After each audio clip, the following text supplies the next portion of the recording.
The first dream I had about this project, as you may have already heard, was to build a real boat, a boat from which one could preach to the pilgrims.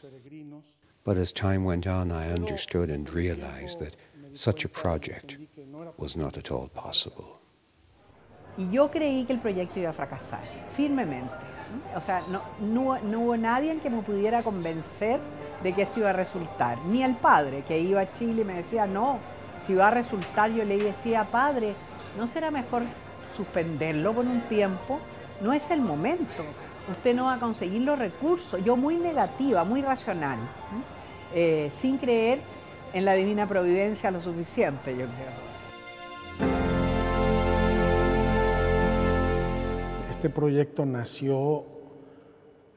This project was literally born as a dream, and like when small kids fantasize about their future holidays.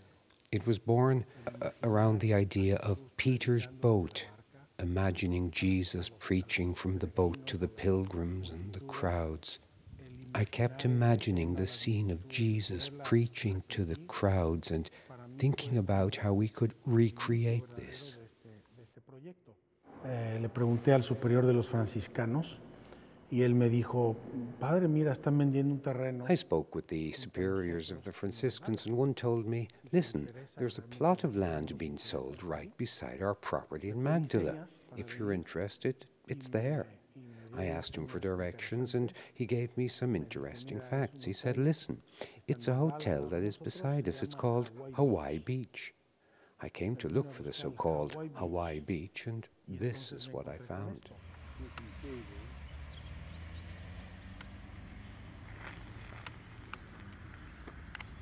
I felt a tremendous urge come over me. We have to have this property. And the day we were finally able to have it, a calmness, a serenity filled me. But then the discovery of the archaeological park added an enriching aspect to the whole project. The rest of the project went from being a simple pilgrim center to being a holy site of the gospel. Un lugar santo del evangelio. It's a unique city.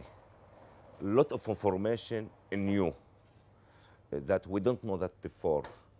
The synagogue, the first synagogue in the gallery, the stone with the temple, the mikveh, the market, is the all.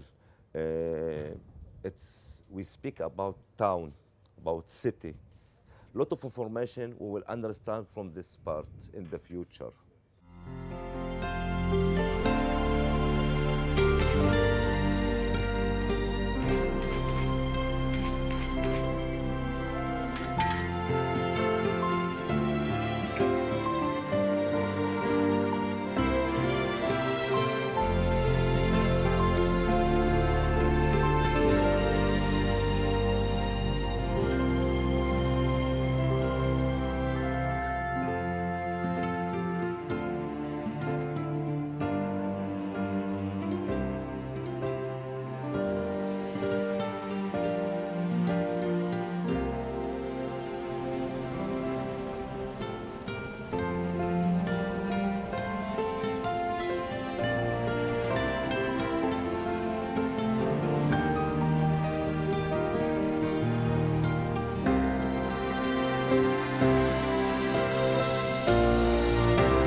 Psalm 122, תהילים, קכ"ב, יהי שלום בחילך, שלווה בארמונותייך.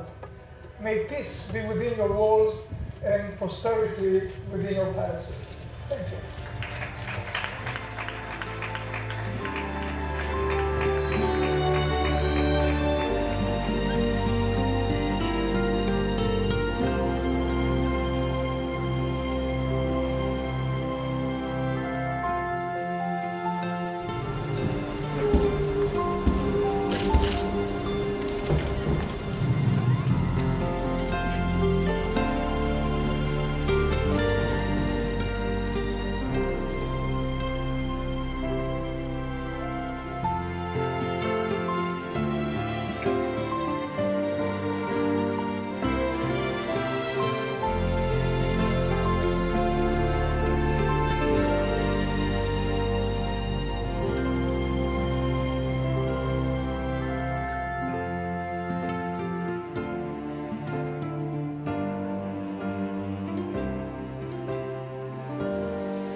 creo que de alguna manera pues estábamos llamados a estar aquí en este momento tan importante que representa un parteaguas, yo diría, en uno de los proyectos, si hablamos desde el punto de vista arquitectónico, más importante, pero también yo creo que un proyecto muy importante desde el punto de vista evangelizador. Me siento muy honrado y sin lugar a dudas ha sido un gran regalo de Dios el que yo esté aquí el día de hoy. Pues es mejorado, porque yo había visto muchas fotos porque el padre Juan me había ido documentando y enviando fotos y enseñándome cómo iba la obra todo el tiempo, pero estás mejorado, superior. As Father Ewan and I have been talking, there's some relationship between the center that's being constructed here. It's part of a pilgrim's route on the way to Jerusalem. And the interfaith vision here complements our own interfaith vision in creating the center of hope, a house of prayer for all peoples in Jerusalem that brings together the world religions. I did not know that much about Mary Magdalene, and I'm amazed how many people study her. And for me, it's a whole new world. And I'm very happy that we found a Catholic priest who is dedicated a center to women, because I guess he realized without women there would be little life in the Catholic Church.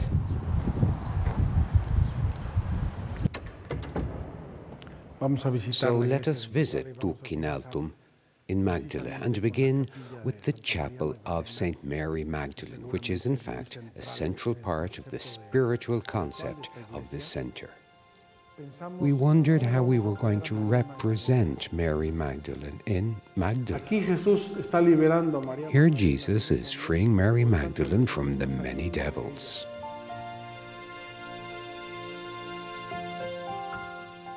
We also see here the divine justice of Jesus, which is redemption and the liberation from evil, along with the ability to regain our dignity and our existence according to God and His grace.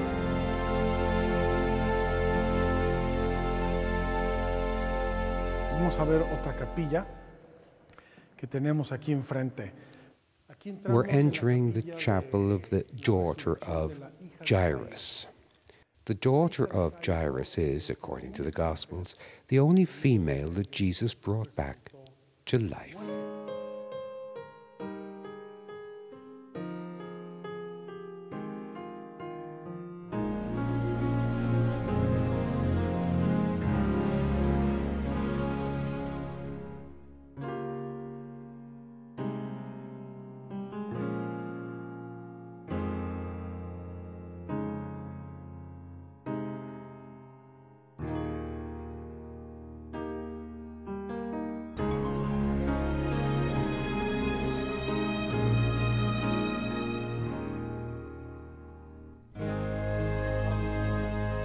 Now let's go on to see one of the chapels that talks to us about the lake.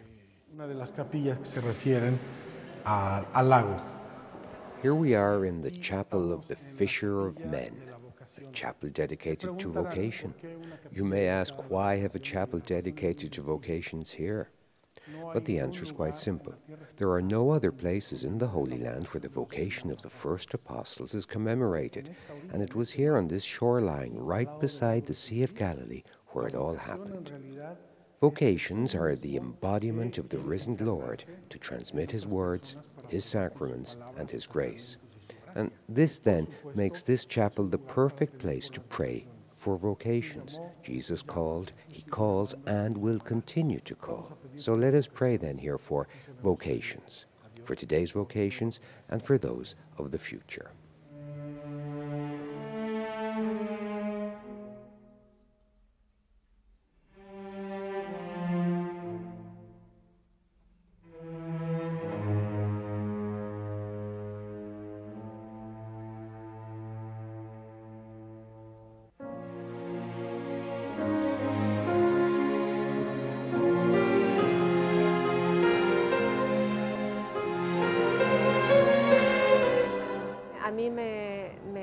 Me hizo trabajar más, si usted quiere, o sea, como lanzarme un poco así libremente como artista, es la capilla de San Pedro. Cuando Jesús toma a San Pedro, hay una dramaturgia, hay una relación del del mundo sobrenatural y el mundo natural, de la realidad, de esa dramaturgia del agua y de las olas y del cielo oscuro, especialmente también la expresión de Jesús con cariño, está el amor de Jesús. Y eso fue para mí fundamental en todo el proceso. Yo quise transparentar de alguna manera que Jesús nos quiere antes que todo, nos salvó porque nos quiere. Here we're following Vincenzo, an Italian volunteer, who guides us to the ancient chapel. Originale di 2000 anni fa, dove c'era una volta il porto, di là il porto, e qui c'è il mercato. This is a chapel that, as you can see, has the original pavement of stone of the original 1st century market of Magdala. And here we've tried to reconstruct the layout, the seating, the colors and the columns of the synagogue of Magdala. We are now in what is possibly the most original part of Tuchinaltum, the atrium of women. Que es el atrio de las mujeres. The fact that we are in Magdala and the relationship this place has with Mary Magdalene made it essential that we also include a group of women that follow Jesus, of which Mary Magdalene always seemed to be the leader of the group, and the others followed. Y las otras mujeres detrás.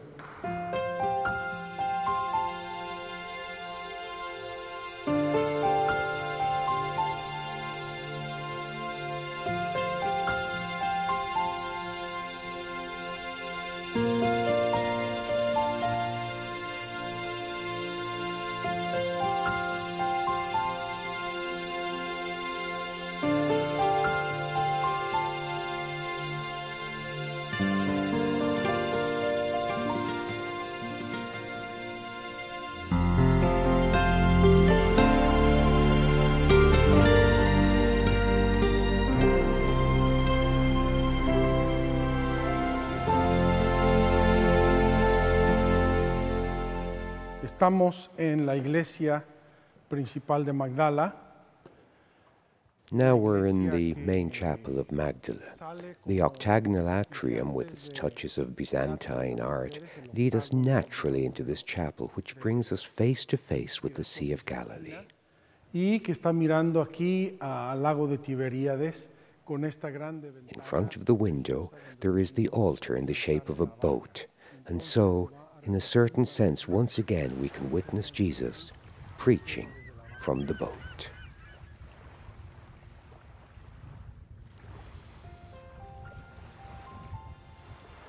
Me emociona mucho pensar. I was very moved to think that there are thousands of people from all around the world who have contributed a brick to this place.